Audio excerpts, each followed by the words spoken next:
इस वीडियो में हम देखेंगे 3 फेजेज ऑफ कॉलोनाइजेशन क्या है, उपनिवेशवाद के 3 चरण क्या हैं। थोड़ा सा ब्रीफ आइडिया पहले दे दूं ताकि वीडियो को अच्छे से समझा सकूं। यहाँ पे काफ़ी सारी डिटेल चीज़ें बताई जाएंगी जो एग्जाम पॉइंट ऑफ व्यू से बहुत इंपॉर्टेंट होगी। सबसे पहले हम बात करें जो फेज 1 है, प्रथम चरण जो है उसमें क्या होता है। 1757 से 1813 का यह समय था। इसमें क्या हुआ कि इसमें मोनोपोली थी किसकी, तो ईस्ट इंडिया कंपनी की। कैसे मोनोपोली थी ये बताऊंगा आगे। तो इसमें मोनोपोली चलती थी, बिल्कुल भी एक छत्र राज जो है ईस्ट इंडिया कंपनी का चलता था। मगर 1813 में जाकर क्या होता है, 1813 में ब्रिटेन में एक पूंजीपति वर्ग की स्थापना होती है औद्योगिकरण के फलस्वरूप। क्योंकि औद्योगिक जो क्रांति है वहाँ काफ़ी अच्छा जो है चल रहा होता है, जिसके फलस्वरूप वहाँ पे पूंजीपति वर्ग जो है, कैपिटलिस्ट जो है वहाँ पे पनपते हैं। कि जिसके फलस्वरूप वो लोग कहते हैं कि भाई आपने ईस्ट इंडिया कंपनी को भारत में एक छत्र राज करने के लिए दे दिया है, ऐसा मत कीजिए, हमारे लिए कुछ रूल बनाइए, है ना।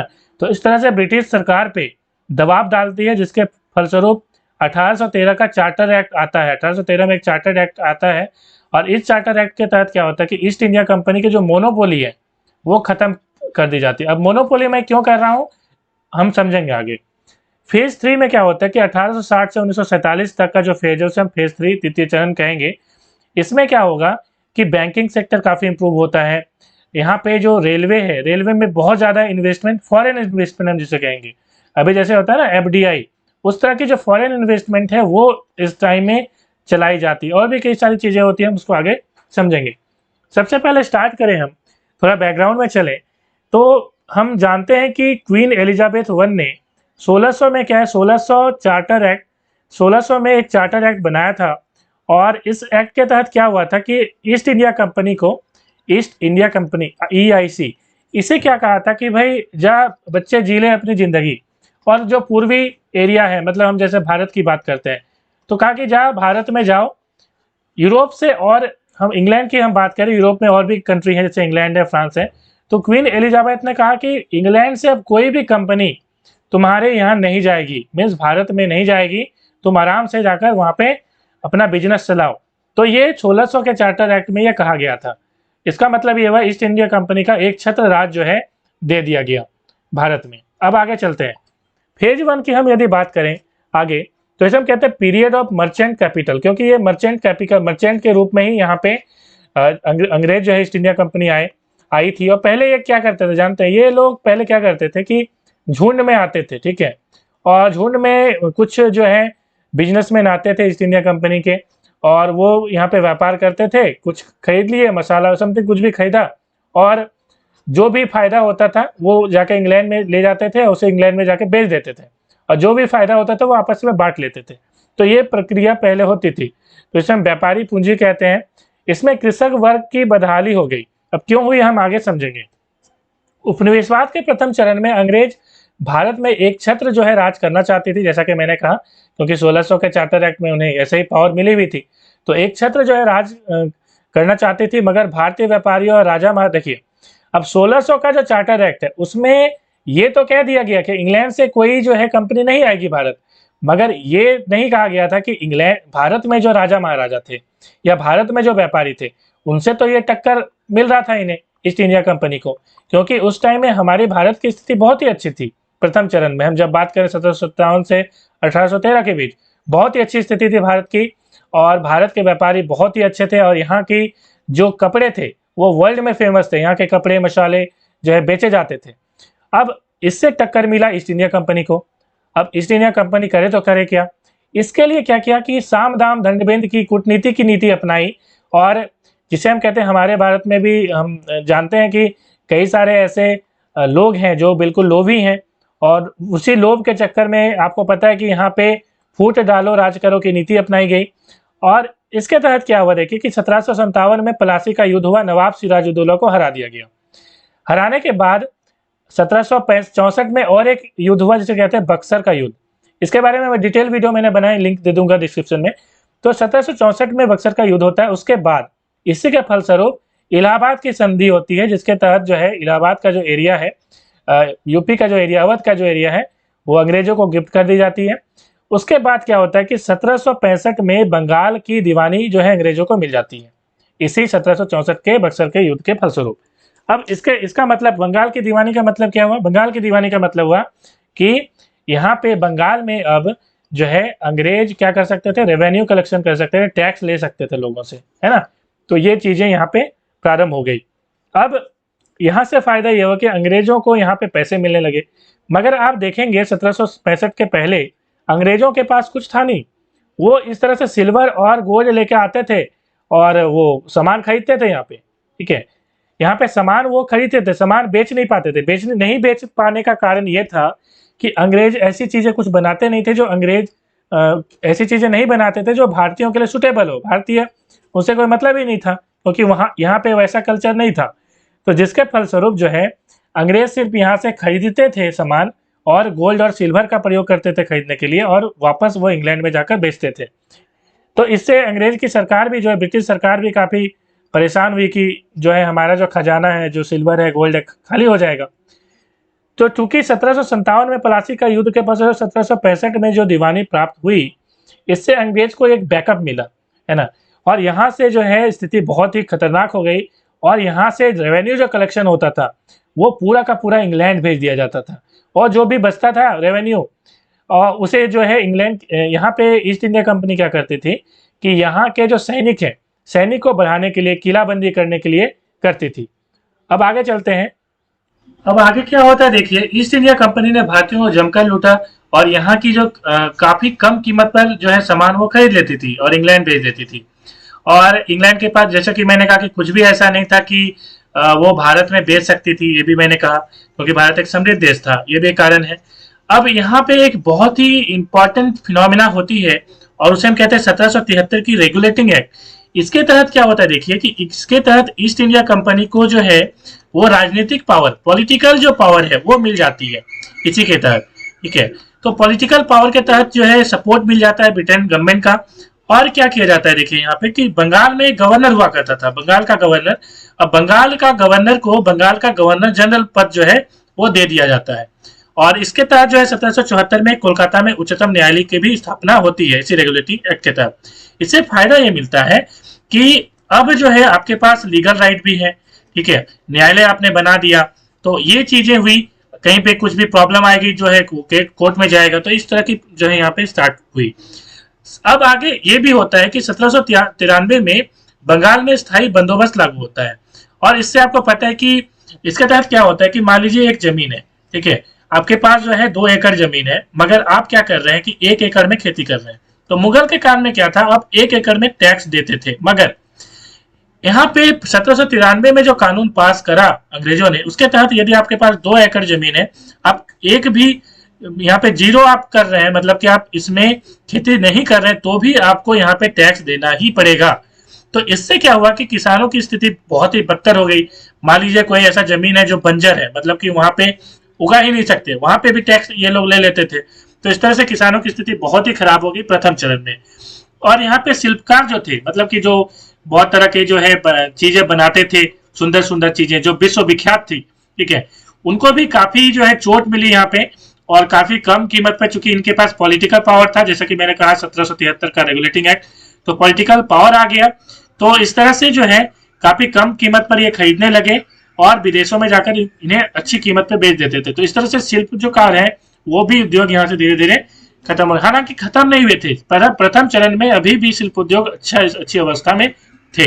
अब हम लोग द्वितीय चरण की ओर चलते हैं। इसमें हम कहते हैं पीरियड ऑफ इंडस्ट्रियल कैपिटल। अब इसमें क्या होता है, ये फ्री ट्रेड होता है इसमें 1813 से 1860 के बीच। अब इसमें क्या होता है देखिए, इसमें ब्रिटेन में औद्योगिक क्रांति होती है। देखिए यहाँ पे इंडस्ट्रियल कैपिटल की हम बात करें, इंडस्ट्रियल कैपिटल का मतलब क्या, अब यहाँ पे इंडस्ट्रियल एक पूंजी बनती है, मतलब कि इंडस्ट्रियल होता, अब इंडस्ट्री बनती है कहाँ पे, क्या भारत में? नहीं, भारत में इंडस्ट्री नहीं बनती, इंडस्ट्री बनती है ब्रिटेन में, ठीक है। ब्रिटेन में क्या होता है, औद्योगिक क्रांति के फलस्वरूप कई सारी कंपनियां वहां पे मशीनें लगाई जाती है, जिससे वहां पे औद्योगिक क्रांति काफी फलता फूलता है। अब यहाँ पीछे क्या करते हैं, फेज 2 के अंदर अंग्रेज ये करते हैं कि यहाँ से जो है रॉ मटेरियल वहां पे लेके चले जाते हैं उन कंपनियों में, क्योंकि उन कंपनियों को यदि चलाना है तो रॉ मटेरियल यहाँ पे चाहिए। तो ये रॉ मटेरियल यहाँ पे जैसे कपास ले जाना है, कई सारे मिनरल्स वगैरह, खनिज वगैरह यहाँ से ले जाना है, तो वो यहाँ से ले जाते थे और वो वहां पे डंप करते थे। कहाँ पे? तो ब्रिटेन में। और वहां से फिनिश्ड प्रोडक्ट जो है मतलब बना हुआ, जैसे कपड़ा, जैसे मैं कॉटन की बात कर रहा हूँ, तो कपास लेके वहां पे कपड़ा बना लिया। कपास की रॉ मटेरियल है तो काफी कम कीमत पे ये खरीद लेते थे, जबरदस्ती भी खरीदते थे और कपास की कीमत भी कम होती थी। तो इस तरह से, और जब वो प्रोडक्ट बना के आते थे तो वो एक तरह से फायदा कमाते थे। और देखिए, ये मशीन से बनी होती थी। ध्यान देने वाली बात ये है कि अब जो है सेकेंड फेज में आप देखिए, वहां पे औद्योगिक क्रांति अच्छी चल रही है, तो वहां पे मशीनें लग चुकी हैं, तो मशीन से ये कपड़े बनाने लगे, तो जो कपड़ों की कीमत है वो कम हो गई। अब देखिए, भारत में जो उद्योग चल रहा था वहां पे हस्तशिल्प उद्योग था, हाथ से कपड़े बनते थे, चरखे से बनते थे, इस तरह से, तो काफी प्राइस जो है ज्यादा था। ठीक है। दूसरा कारण ये था कि जो भारतीय व्यापारियों को जो मान लीजिए कॉटन खरीदना है तो काफी ऊंचे दाम पर खरीदना पड़ता था। ठीक है, क्योंकि इसके लिए वो पॉलिटिकल पावर तो था नहीं। तो ये एक रीजन है।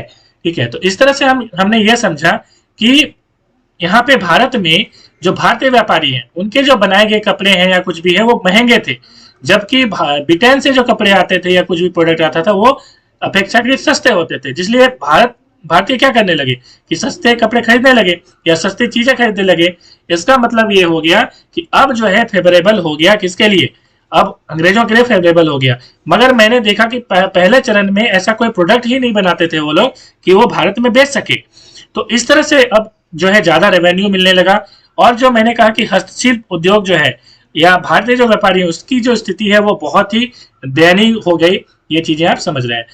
अब हम थोड़ा सा और समझते हैं इसको कि ब्रिटेन में, जैसे कि मैंने कहा कि औद्योगिक क्रांति प्रारंभ हुई, तो ब्रिटेन में एक अलग वर्ग जो है पैदा हो गया वहां पे, जिसे हम कहते हैं कैपिटलिस्ट, मतलब कि पूंजीपति वर्ग। अब इसने क्या किया, इसने ऐसा कहा कि भाई आपने, मतलब कि ब्रिटिश सरकार को कहा कि आपने क्या किया है कि भारत में, है ना, ईस्ट इंडिया कंपनी EIC को आपने मोनोपोली दे दी है कि भाई जा तुम वहां पे जाके व्यापार करो, हमें भी तो मौका मिलना चाहिए, है ना। अन्य उद्योगपतियों ने कहा कि हमें भी तो मौका मिलना चाहिए, आप ऐसे रूल्स बनाओ जिससे ईस्ट इंडिया कंपनी की जो मोनोपोली है वो खत्म हो जाए। इसलिए 1813 में एक चार्टर एक्ट आता है जिसके तहत जो है ईस्ट इंडिया कंपनी की मोनोपोली खत्म हो जाती है।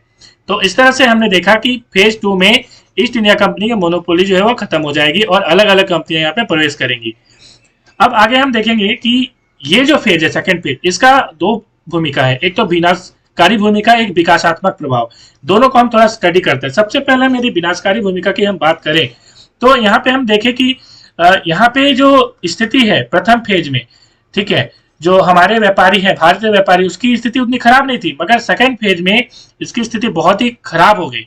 और यहाँ से जो एक्सपोर्ट होता था चीजें जो भारतीय जैसे कपड़े एक्सपोर्ट होते थे विदेश में, वो भी अब नहीं होने लगा। कारण ये दो कारण थे इसके पीछे ये कारण था कि जो भारतीय सामानों का जो एक्सपोर्ट है उसमें लेवी बहुत ज्यादा लगाया जाता था, मतलब टैक्स बहुत ज्यादा लगा दिया गया।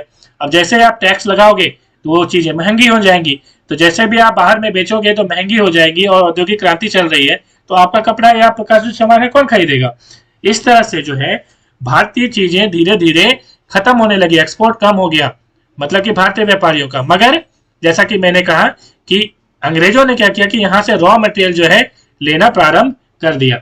और एक चीज यहाँ पे देखिएगा आप कि भारतीय जो लोग थे, जैसे मान लीजिए कॉटन है, कॉटन बेचेंगे तो किसको बेचेंगे, यदि भारतीय व्यापारी को पहले जैसे बेचते थे, है ना, तो वो तो संभव नहीं हो पाया, क्योंकि भारतीय व्यापारी चूंकि उन पे लेवी ज्यादा लगा दिया गया, उनकी स्थिति खराब हो गई। तो अब जो यहाँ के किसान थे जो कॉटन उपजाते थे, उनके पास एक ही ऑप्शन रहा कि अंग्रेज को ही बेचना है।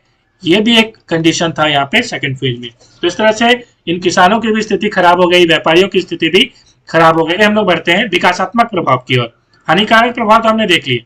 अब विकासात्मक प्रभाव में आप देखेंगे तो यहाँ पे क्या है कि कई सारी चीजें यहाँ पे हुई, जैसे आधुनिक प्रशासनिक व्यवस्था की जो है शुरुआत होती है यहाँ पे, मतलब कि एक नया तरह का एडमिनिस्ट्रेशन जो है सिस्टम चलाया जाता था। इसके पहले क्या था, इसके पहले यह था कि मुगल काल का आपको बहुत सारे लॉ था, ठीक है, मगर इस अवस्था में आप देखेंगे सेकेंड फेज में तो प्रशासनिक जो है आधुनिक हो गई। उसके बाद एक न्यायिक व्यवस्था, जैसा कि मैंने कहा, कोर्ट की यहाँ पे जो है व्यवस्था की गई। अब और एक चीज भी यहाँ पे कि जो सामाजिक ढांचा था, अब भारत के लिए एक नया प्रकार का ढांचा बनना स्टार्ट हो गया। अब यहाँ पे देखिए, अब जैसा कि मैंने कहा यहाँ पे कि 1830 से प्रशासन में और शिक्षा में काफी बदलाव हुआ, विशेषकर अंग्रेजी भाषा को जो है यहाँ पे महत्व दिया गया, अंग्रेजी भाषा को यहाँ पे इंट्रोड्यूस करा गया। कि अंग्रेजी पढ़ना है। पहले पर्शियन लैंग्वेज यहाँ की ऑफिशियल लैंग्वेज हुआ करती थी, मगर अब जो है द्वितीय चरण में पर्शियन लैंग्वेज को हटा के इंग्लिश को जो है यहाँ का लैंग्वेज ऑफिशियल लैंग्वेज कर दिया गया।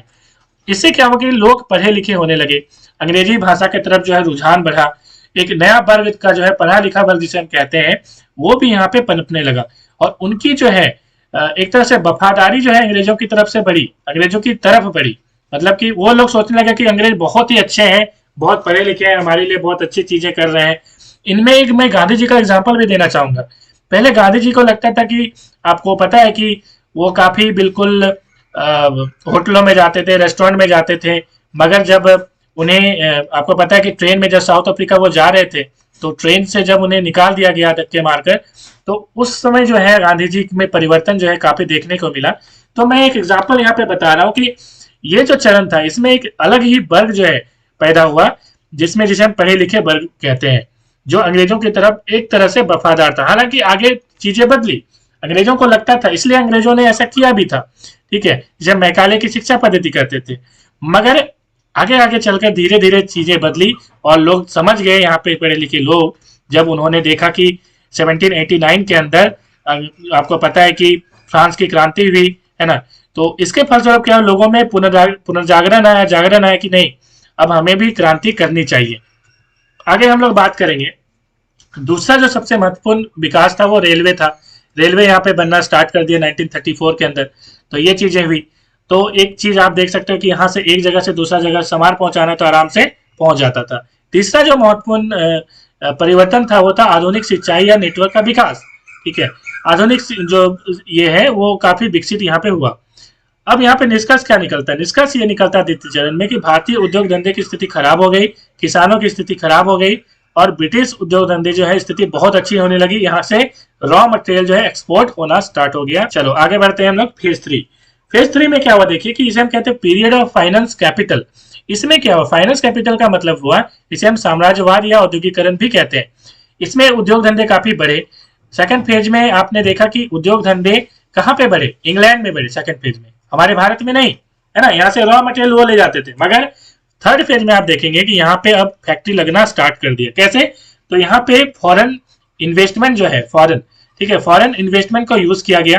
कई देशों को जो है फ्री एक तरह से कर दिया कि आप यहाँ पे इन्वेस्टमेंट करें, क्योंकि मैंने कहा कि अब जो है ऐसा नहीं है ब्रिटिश की तरफ से कि कोई भी कंपनी नहीं आएगी।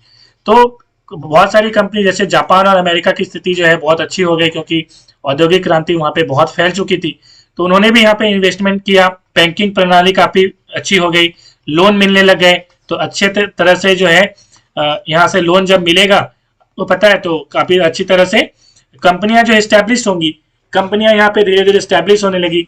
भारतीय भी यहाँ पे कंपनियां एस्टेब्लिश करना प्रारंभ कर दिया, जिसमें टाटा ग्रुप बहुत इंपॉर्टेंट नाम है। तो अब देखिए यहाँ पे एक ड्रास्टिक चेंज आता है। अंग्रेज यहाँ पे सोचते थे कि यहाँ पे अब हमें क्या करना चाहिए, तो फैक्ट्री वगैरह लगानी चाहिए, हमें फायदा होगा। मगर 1914 में एक ऐसी चीज होती है कि ये भारतीयों के पक्ष में हो जाती है। कैसे?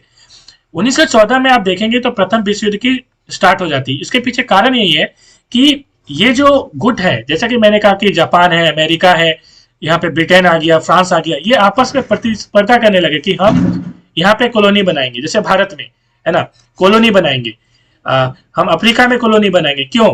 क्योंकि इसे इन्हें एक मार्केट चाहिए था। क्योंकि मान लीजिए थर्ड फेज में क्या हुआ कि औद्योगिक क्रांति काफी फला फूला, और इन्हें जो फिनिश प्रोडक्ट ये बना लिए इन लोगों ने, इन कंट्रीज ने, इनको बेचेंगे कहाँ? क्योंकि ये तो छोटी छोटी कंट्री थी। ब्रिटेन फ्रांस का मैप देखेंगे तो ये छोटी छोटी कंट्री थी, पॉपुलेशन उतनी थी नहीं, और भारत एक बहुत ज्यादा पॉपुलेशन वाला कंट्री, और चूंकि यहाँ पे इंटरेस्ट भी अब जग चुका था, है ना, अंग्रेजी प्रोडक्ट की तरफ। तो इस तरह से यहाँ पे क्या हुआ कि ये लोग यहाँ पे खपाना चाहते थे अपने प्रोडक्ट को, ठीक है, इसलिए यहाँ पे इन्वेस्टमेंट ये करना चाहते थे। मगर 1914 में क्या होता है देखिए, प्रथम विश्व युद्ध की स्टार्ट हो जाती है, इसी आपस में प्रतिस्पर्धा के कारण, देशों के बीच प्रतिस्पर्धा के कारण। अब इसमें भारत का जो है बहुत अच्छा मदद मिला भारत को। क्या हुआ देखिए, इसमें हुआ ये कि कई सारी कंपनियां, जैसे मैं टाटा की बात कर रहा हूँ, तो 1914 में चूंकि प्रथम विश्व युद्ध हो गया, तो आपको पता है कि आयात जो है वो पॉसिबल नहीं है, क्योंकि युद्ध का समय है, आप दूसरे देश से आयात नहीं कर सकते। ब्रिटेन अपने कंट्री से आयात करना थोड़ा पॉसिबल नहीं हो पाया, है ना, क्योंकि आप कहीं पे आयात कर रहे हैं, आपको जहाज को डुबा दिया जा सकता है। तो इस तरह से भारतीय जो चीजें हैं उसी पे अंग्रेज अब डिपेंडेंट रहने लगे भारत में। तो इस तरह से भारत के जो व्यापारी है जैसे टाटा स्टील है या अलग अलग कंपनियां हैं, उनको काफी फायदा मिला, है ना, वो काफी फले फूले इसके फलस्वरूप। और इसके बाद क्या हुआ कि इन लोगों ने, इन टाटा जैसे है, मान लीजिए अलग अलग कंपनियां हैं, इन लोगों ने जो आंदोलन है उसमें बहुत ज्यादा इन्वेस्टमेंट किया, उन्होंने पैसे दिए, है ना, हथियार खरीदने में या अलग अलग चीजें करने में, ताकि भारतीय जो राष्ट्रीय आंदोलन है उसको चलाया जा सके। फायदा क्या मिलेगा इन कंपनियों को? फायदा ये मिलेगा कि इन लोगों को यह समझ में आ गया था कि अंग्रेज यदि खराब स्थिति में हो जाए या अंग्रेज को यहाँ से भगाया जा सके तो हमें स्वतंत्रता मिलेगी, तो हम ज्यादा अच्छा लाभ कमा सकेंगे, क्योंकि हम जो एक्स्ट्रा रेवेन्यू दे रहे हैं अंग्रेजों को वो नहीं देना पड़ेगा। तो इस तरह से ये चीजें हुई। तो इसे में कहते हैं आयात प्रतिस्थापन। आयात प्रतिस्थापन का मतलब आईएसआई से हम शॉर्ट में कहते हैं। इसका मतलब ये हुआ कि अब क्या है कि अब जो है भारत है वो अपने जो घरेलू प्रोडक्ट हैं, डोमेस्टिक जो प्रोडक्ट हैं, जिसे हम वोकल फॉर लोकल आजकल बोलते हैं, उन पे जो है यहाँ पे डिपेंडेंट हो गए। अब आयात की जो है प्रकृति नहीं रही, आयात अब यहाँ से नहीं करने लगे लोग। आई होप वीडियो आपको पसंद आई होगी। मिलते हैं नेक्स्ट वीडियो में। Thanks for watching.